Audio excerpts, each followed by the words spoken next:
Hello and welcome to this evening's edition of E-Prime. I am Daedran. Dancehall artist Sikka Rymes broke his silence last night.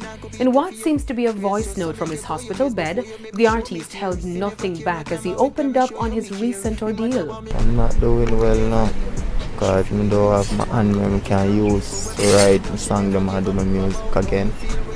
And can't even move around to help my family because me most like the breadwinner. So it's not a good feeling right now. I'm a diabetic type 1, so it's kinda hard. But I'm try to pull through as best they can. In the voice note, Sikka Rymes, who is dubbed Vybz Kartel's protege, alluded to his association with Kartel as the possible link to him being shot. So people want to have Vybz Kartel a certain way or have him a certain way. They're not supposed to judge who around him like the same.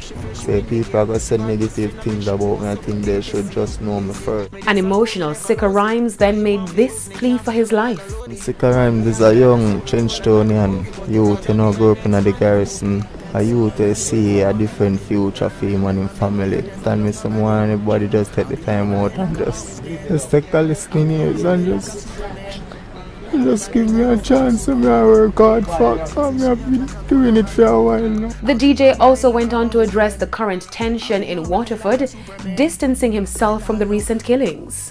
Sikka Rymes recently rose to fame with his breakout hit Like Superman.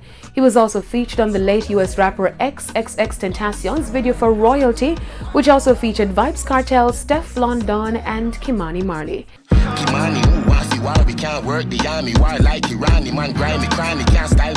The artist is currently recovering from multiple gunshot wounds after leaving a party on December 1.